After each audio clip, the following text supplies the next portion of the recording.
Okay, welcome to Sleeping Gods Distant Skies. We're doing first steps, so not much of a spoiler, but technically it is a spoiler. So proceed at your own risk. Yeah, so the power of the totems is linked to the power of the gods. Mikra is a god that we met in the tutorial introduction. We are at step 6 of the map.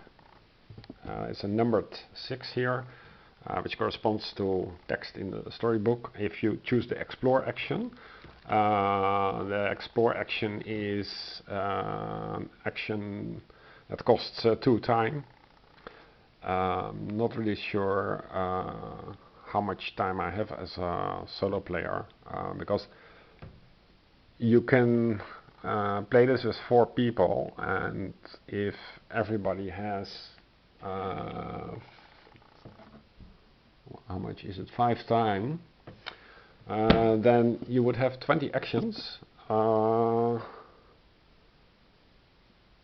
Yeah, well, not 20 actions per round or per day before camping. And that doesn't sound right. So okay, so at point 6, after talking with the god, Mikra, yeah, I have the power to make the health arc sleep and allow you to go home. The health arc is this thing that flaps its wings and picks at airplanes, and yeah, destroyed the previous survivor, Hendrik something. Mikra picks a dried red blossom and crushes it in her fingers. The peppery aroma soon has your eyes watering. The burning of this sunrose is strong but momentary. The power of a totem now fades just as quickly. To return their power, you can use local herbs, though sometimes it takes more precious ingredients. But there are maps and clues to help you find them. Here, take this one. Gain quest 13. Quest 13 is one of those big things.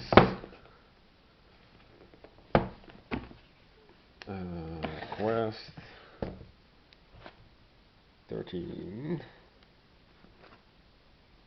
Okay, got it. Quest 13.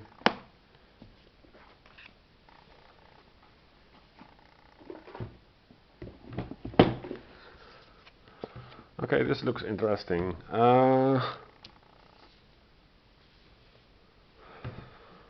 When on this exact atlas square, spend 1 time to search for treasure, and it requires eye things. So for the next rounds, we need more eyes.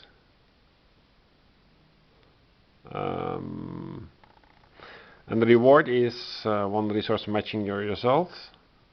Place this card in completed quests. Okay, and that is one of the ingredients to rejuvenate dormant totem, I think. Yeah. So this is a nice puzzle because we have to find this exact spot. So that will take some time. Where to place these quests?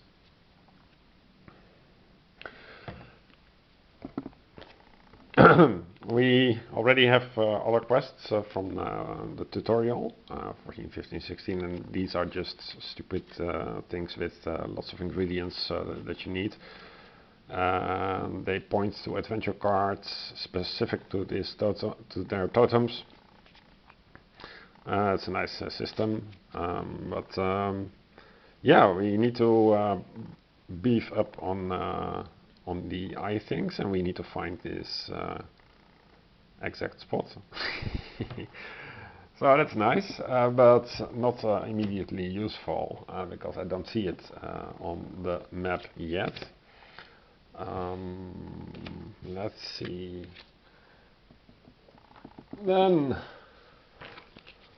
how does it go then? Turn to 6. Okay, we turn to 6.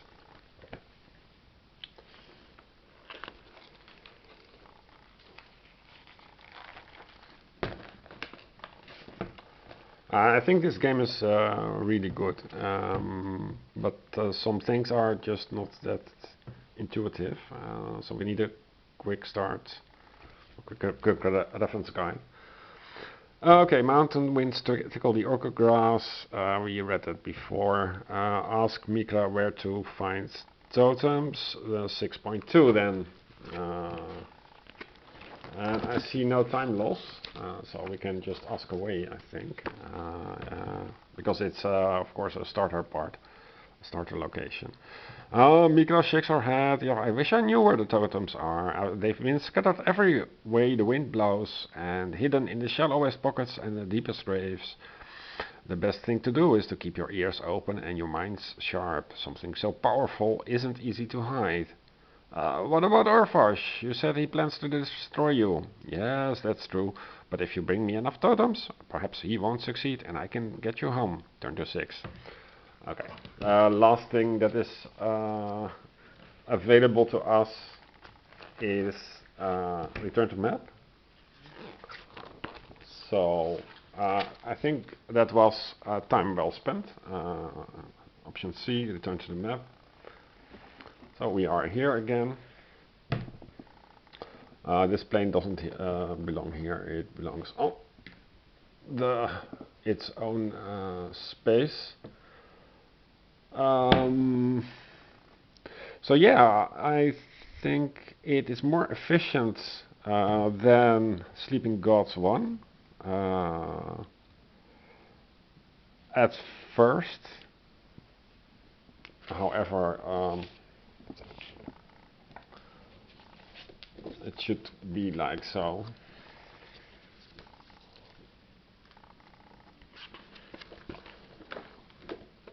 So it does take up quite some space. Also, it makes it a bit harder to film. So I'm not sure if I'm going to film an entire playthrough. It would be quite time consuming. So put her back on 6. Can we make this better, more efficient? Let's see. Put all these characters on the bottom.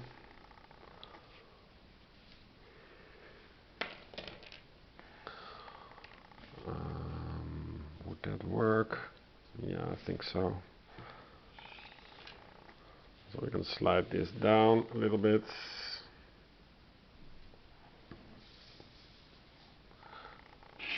And here you have the plane itself. Flight, discard. Just see here. And yeah, it seems to be designed this way. So what you have is something like this. You have 4 rows.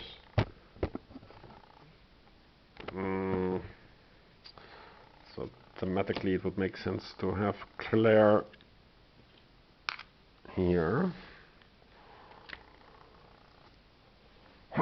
My only worry is that if you have a lot of these ability cards assigned or allocated to characters, then it would pile up.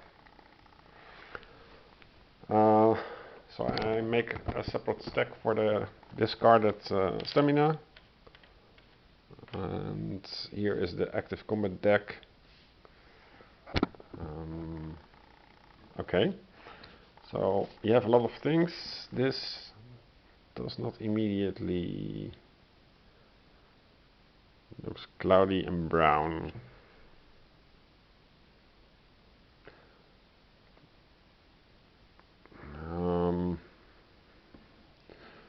No, I don't see it yet. Okay, where to go then? The tutorial suggested to go to this interaction with 6 cost 2 time. So we spend 1 more time to go to 1 to move, and then we explore 1. Exploring 1 gives also costs 2 time, because that's written on the bottom of the adventure thing. So we now go to 1.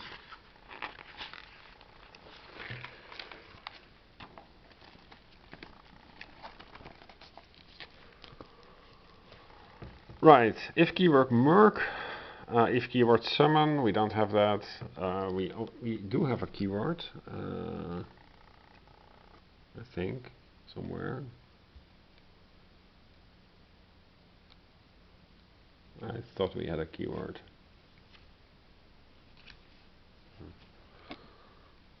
No, not sure. Let's check for 6. Maybe need to make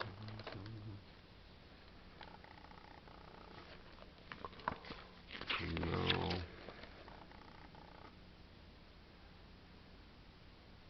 Quest 13.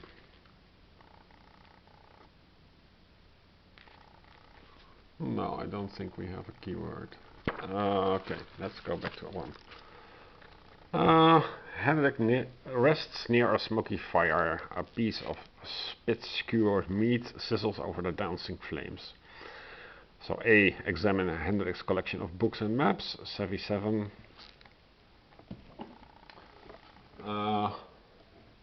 Okay, so we went back to the camp. I get it. And he has some collection of books.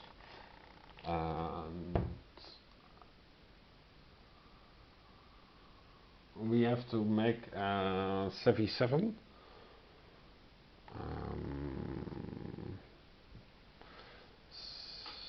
So wait, this was a mess. Let's spend 1 stamina from Miguel, that's 3, and 1 stamina from Isarius, that's 5. We need a savvy of